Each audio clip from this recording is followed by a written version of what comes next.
Hi, and welcome back to the channel. We are continuing Avatar: The Last Airbender. This is Season 1, Episode 3, and it is titled The Southern Air Temple. And I just want to talk about something real quick here before we start this video. Since we did our reactions to the first two episodes and we posted the first one, we found out pretty quickly that Viacom is not happy about people posting reactions to Avatar, so that one got blocked, and that is why we are posting our reviews here on YouTube only. And then there's a link down in the description for the actual reaction that's going to be on Vimeo. So that's just how things have to be going forward. But yeah, are you ready to jump into this one? Yes. Yes. Let's do it! Oh, and yeah, you can, of course, also check out our full-length reactions to Avatar and all the other shows that we're doing on our Patreon page, and the link is down in the description as well.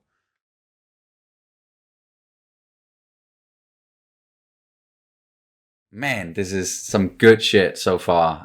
Really getting into the world, and we got a little emotional during this one, or some emotional stuff happened with Aang and him going back to the Southern Air Temple and finding out that his people, they're gone. The Airbenders are gone.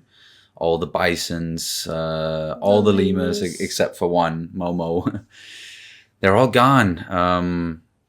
But yeah, they then also inadvertently let everybody else know that the Avatar is back by activating this mechanism inside of the temple or whatever it was with all the old statues. And pretty cool, but yikes! Now more people know about the return of the Avatar, and because we went back to his place, we learned more about him and more about his past, and got a little bit more exposition on the whole Avatar thing. Yeah, definitely. That it will go from like, what do you say?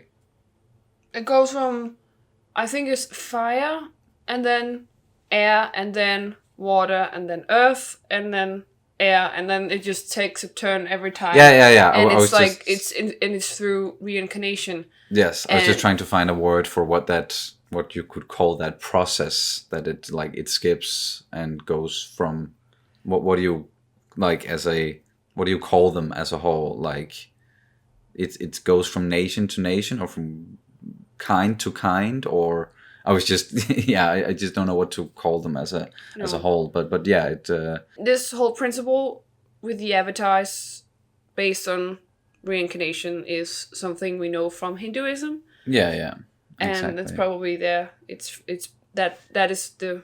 That's where they are drawing inspiration. Exactly. Yeah, and some of you guys have been telling us in the comments that even with the different fighting styles, that all the different nations and of earth and fire and all that, like it all stems from like a real fighting style. I don't know like exactly which one is what right now, but it's cool at least really cool, that they're drawing inspiration from the real world and using it in ways that make sense.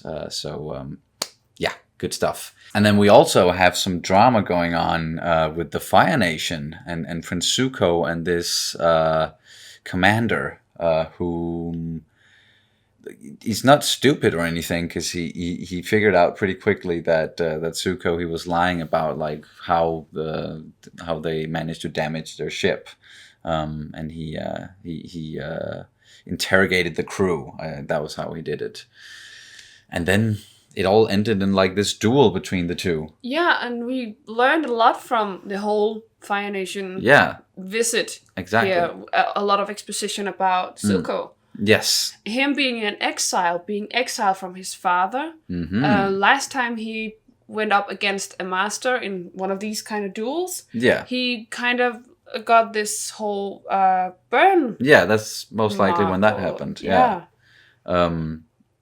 So he is not really Yeah, but his father is not fond of him. No, he's not wanted. He's not wanted. He's a failure in the eyes of his father and everything. And we've even like just mentioned it a little bit in the previous reactions that like why he's reacting the way he is and why he is the way he is, and he can seem like a disgruntled teenager. It probably has something to do with his father. And yep, that seems pretty accurate. Yeah. That and I don't know if I'm completely off here, but it's like I really want this guy to do good. Like I really want him to. You want a redemption arc for this guy? Yeah, really. I there's something about him that I really admire or no, like. Or... I don't. There's just something that resonates with me with his character.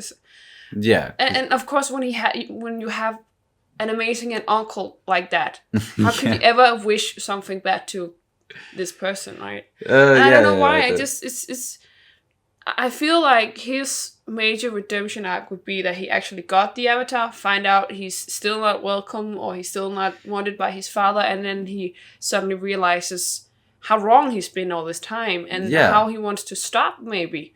Exactly, because then they join up and make a little super force. Maybe, because he's just very single-minded right now. He wants to get back into his father's good graces, and how can he do that? By giving him the avatar, and he's been searching for him for like 2 years or something, and getting ready for that. And yeah, that's all he can think about, is just to get this thing that he can then like they'll prove to his father that he's not a failure. So that's what he wants to do, is just prove to his father that he's not the failure that he thinks he is. And then when or if he does that at some point, then as you say, hopefully, maybe he's gonna see that my father is not in the right. I shouldn't be pursuing whatever he wants.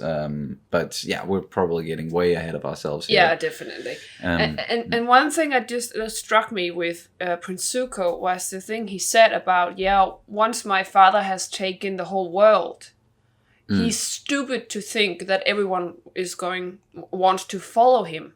He's stupid to think that people are just would automatically go into submission. Yeah, he said that. And I just felt that he just comes off less aware than he might actually be. I feel like that was very insightful. Exactly, and I just thought, where does this come from? And there must be something there. I truly believe that there's good in him somewhere. Definitely, especially because he kind of inadvertently said that, well, you can't just control the world with fear. People are gonna fucking rebel. Like, people aren't gonna just go along because you like take over by force. And he has, the insight and the smarts to see that already. So maybe there is something coming there in form of a redemption arc or something down the line. But do you have anything else you want to mention? No, just that I really love this. And especially with my I've really been liking Eastern cultures and cultural history and all of this, and the way it draws inspiration from some of that is just amazing, and it makes my really... little heart cheer, and it's just making me happy a lot. This is I really like it. It's really, really good so far. We're enjoying it so much, and can't wait to experience all this series has to offer. So I think we're just gonna end it there and say thank you guys so much for watching, and we will see you as soon as possible. Bye. Bye.